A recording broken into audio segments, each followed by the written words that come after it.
नमस्कार, संतोष की रिपोर्ट में आप सबों का स्वागत है। और आज हम संतोष की रिपोर्ट में एक ऐसे भ्रष्टाचार की चर्चा करने जा रहे हैं जिसकी रकम की अगर बात करें तो बहुत छोटी सी रकम है, लेकिन भ्रष्टाचार बड़ा है। रकम मात्र 8 करोड़ है, लेकिन भ्रष्टाचार करने वाला व्यक्ति एक जिम्मेवार पार्टी का पदाधिकारी है। भ्रष्टाचार करने वाला व्यक्ति डॉक्टरेट है। भ्रष्टाचार करने वाला व्यक्ति पटना के एक बड़े कॉलेज का प्रिंसिपल रहा है।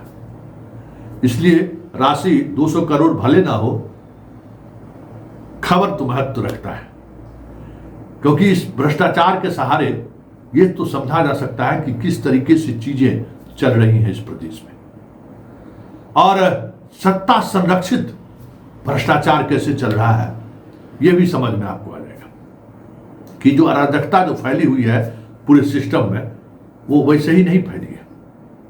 जरा इस तस्वीर को गौर से देखिए। सारे महापुरुषों के साथ जो जनाब मौजूद हैं, उनका नाम लेने से पहले हम आपको बता दें कि ये जनाब हैं कौन। ये हैं जगन्नाथ गुप्ता जी। ये एक दौर में रामकृष्ण द्वारिका महाविद्यालय के प्रभारी प्राचार्य रहे, और उस प्रभारी प्राचार्य के रहते हुए इन्होंने कॉलेज को जमकर लूटा है। कहने वाले ये जरूर करते हैं कि बाप रे, कॉलेज का तो इतना विकास कभी हुआ ही नहीं, और उस विकास को लेकर किस तरीके से विकास के साथ छेड़छाड़ किया है ये तो किसी को पता नहीं है।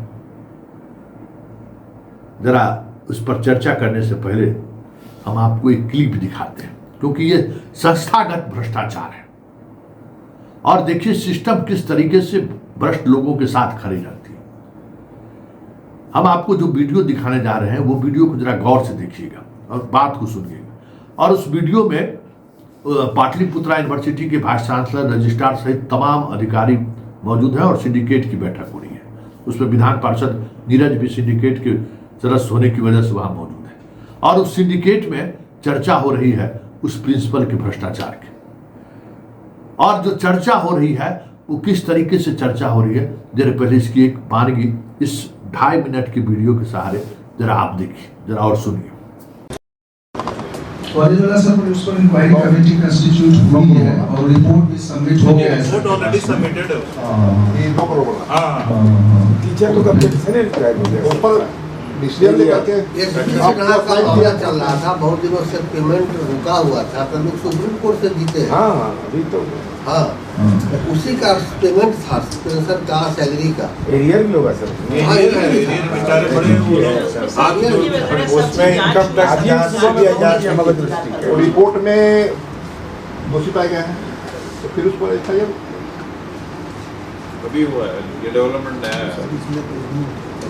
जैसा होगा सर आप लोगों को की अनुमति से जो है वो एक्शन लेकर के आपकी रक्षा जरूरत पड़े सिंडिकेट का वहाँ पे ऑनलाइन भी मिल करके अप्रूवल ले सकते हैं। बहुत अच्छा। इसमें सर अगर कमेटी ने ये मान लिया कि इन्होंने गलत किया है, आप डिस्ट्रिक्ट मजिस्ट्रेट को पत्र लिखिए और इन लोग का प्रॉपर्टी टैक्स ऐसे नहीं सुने।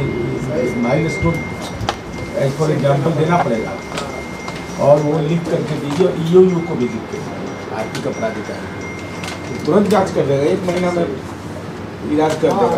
तो उसी के लिए इतना बेचारा बताइए, तो बेचारा इतना लड़के सुप्रीम कोर्ट से आया, बुजुर्ग सब रिटायर हो गया, रिटायरमेंट क्या बने, वो तो मर गया, सब आरएसी को चाहिए, वो आरएसी वाला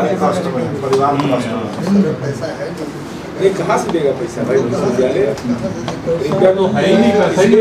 सिंडिकेट को यह प्रस्ताव पारित करना चाहिए।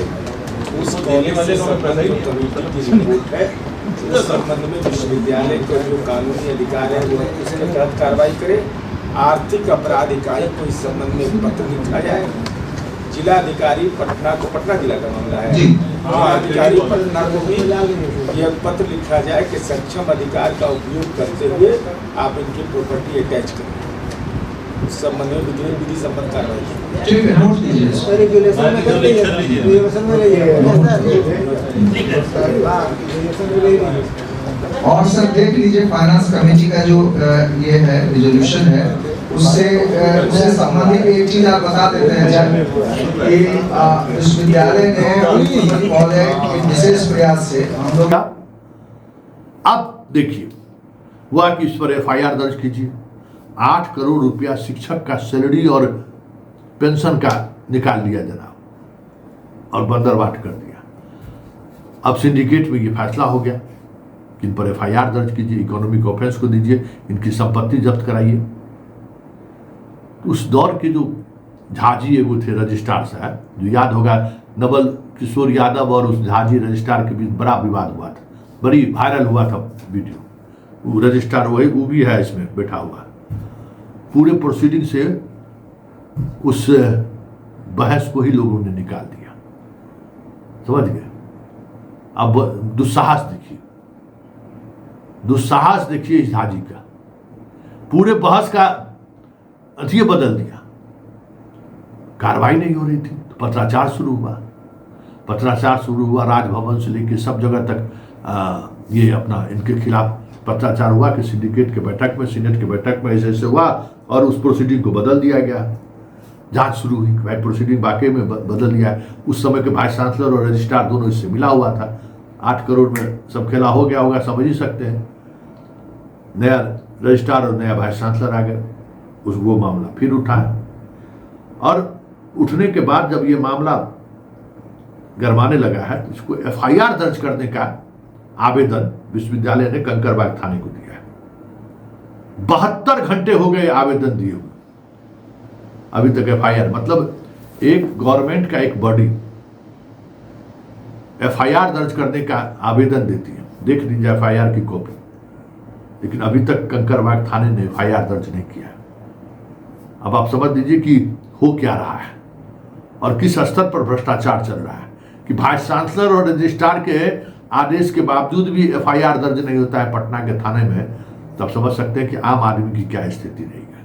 इस 8 करोड़ में ताकत सिर्फ 8 करोड़ की नहीं है, इसने अपने पूरे कार्यकाल में कितना करोड़ का इन्होंने बाएं दाया किया है जिसकी कल्पना आप नहीं कर सकते। हाँ, कॉलेज का सूरत इन्होंने जरूर बदल दिया, लेकिन सूरत बदलने के आड़ में इन्होंने पूरे खजाना को खाली कर दिया, ये भी एक बात है।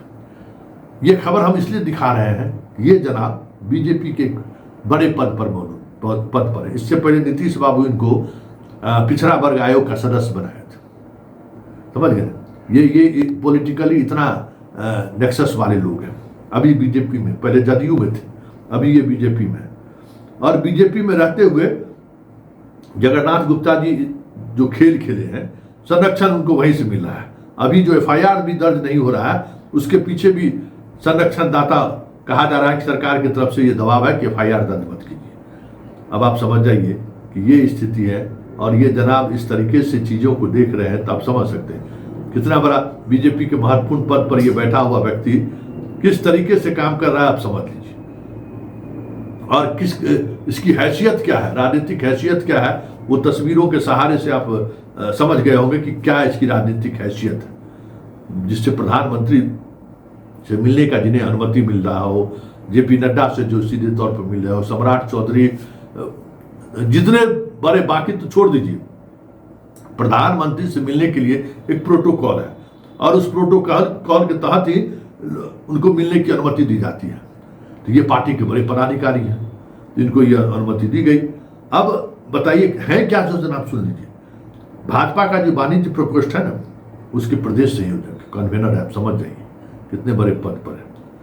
और इन पर गबन का क्या चार्ज है ये भी आप देख लिए। तो ये है संस्थागत भ्रष्टाचार का एक उदाहरण, समझ गए। कितने हमारी इस खबर के बाद कितने देर बाद इनका कह सकते हैं कि इस्तीफा लिया जाता है पार्टी पदाधिकारियों के तौर पर, ये तो हम खबर दिखाएंगे ही। लेकिन दूसरी बात समझिए कि 72 घंटे बाद जिस व्यक्ति ने मुझे ये खबर भेजी है, आप समझ लीजिए, उस व्यक्ति ने तमाम मीडिया हाउस को ये खबर भेजा है। अरे जब रजिस्ट्रार और वाइस चांसलर एफआईआर दर्ज करने का आदेश दे दिया है, तो फिर इस खबर में छापने में दिक्कत क्या है, सब मैनेज है। मतलब देखिए ये तरीका कि अखबार में किसके प्रति जिम्मेवार है, चैनल किसके प्रति जिम्मेवार है। और जिस व्यक्ति ने मुझे भेजा है वह यह जानते हुए भेजा है कि संतोष जी के पास अगर ये खबर पहुंच गई तो खबर चलेगी ही चलेगी। लेकिन अखबार और मीडिया महज 8 करोड़ के लिए जब खामोश हो सकता है, जब 8 करोड़ के लिए पार्टी और सरकार से रिश्ते को देखने लगता है, तो 200 करोड़ में क्या होगा जनाब।